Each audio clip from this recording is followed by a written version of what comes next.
पंजाब में स्थित सिख धर्म के 3 तख्त साहिबान वाले शहरों को पावन शहरों का दर्जा देना पंजाब सरकार के लिए बड़े सौभाग्य की बात है।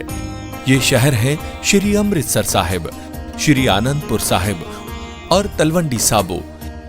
ਇਹ ਤਿੰਨੋਂ ਤਖਤਾਂ ਦੇ ਸ਼ਹਿਰਾਂ ਨੂੰ ਪੰਜਾਬ ਦੇ ਅਧਿਕਾਰਤ ਪਵਿੱਤਰ ਸ਼ਹਿਰ ਵਜੋਂ ਐਲਾਨ ਕਰਨ ਦਾ ਫੈਸਲਾ ਕੀਤਾ।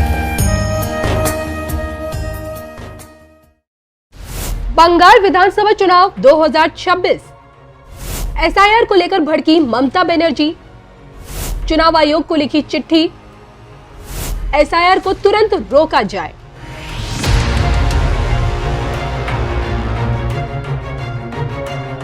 नमस्कार, मैं हूं आपके साथ कविता राणा। देश में लोकतंत्र की सबसे मजबूत नींव आपका मताधिकार है, लेकिन अगर वोटर की सूची से गायब कर दिया जाए तो चुनाव किसके लिए होंगे? आज सवाल पश्चिम बंगाल से उठ रहा है और सीधे भारत निर्वाचन आयोग की कार्यप्रणाली पर जा रहा है।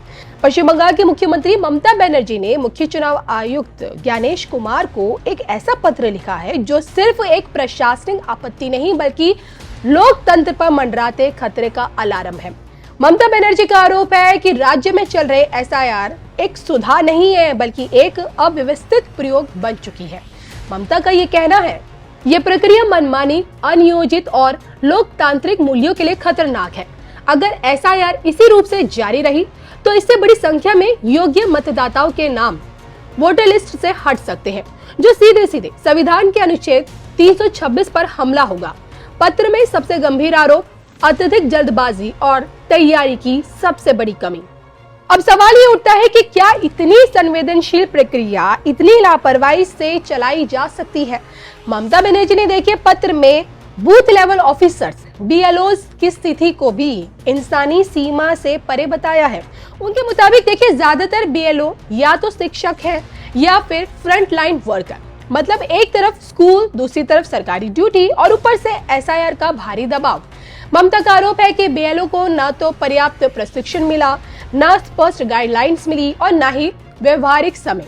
सबसे चौंकाने वाला आरोप हियरिंग प्रोसेस में बूथ लेवल असिस्टेंट्स की नियुक्ति ही नहीं। जी हाँ, और जिस प्रक्रिया में मतदाता का नाम हटाया जा सकता है वहां उसका पक्ष रखने की जमीनी व्यवस्था ही बिल्कुल भी नहीं है।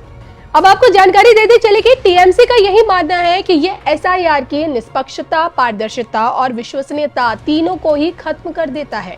और यहीं से सवाल उठता है कि क्या ये प्रक्रिया सुधार है या फिर वोटर लिस्ट की साफ सफाई के नाम पर चयनात्मक छटनी। मुख्यमंत्री ने आईटी सिस्टम पर भी गंभीर सवाल उठाए। ममता बनर्जी ने भारत निर्वाचन आयोग को अपनी देखरेख या फिर निर्देश में की गई किसी भी अवैध, मनमाने या पक्षपातपूर्ण कार्रवाई से खुद को अलग नहीं कर सकता है। इसका मतलब सीधा संदेश ये है कि अगर वोटर लिस्ट से नाम कटे तो जिम्मेदारी सिर्फ फील्ड ऑफिसर की नहीं, सीईसी की भी होगी। ममता बनर्जी का अंतिम संदेश साफ है, या तो देखिए एसआईआर में तुरंत ठोस और पारदर्शी सुधार किए जाएं, या फिर इस पूरी प्रक्रिया को तुरंत रोका जाए।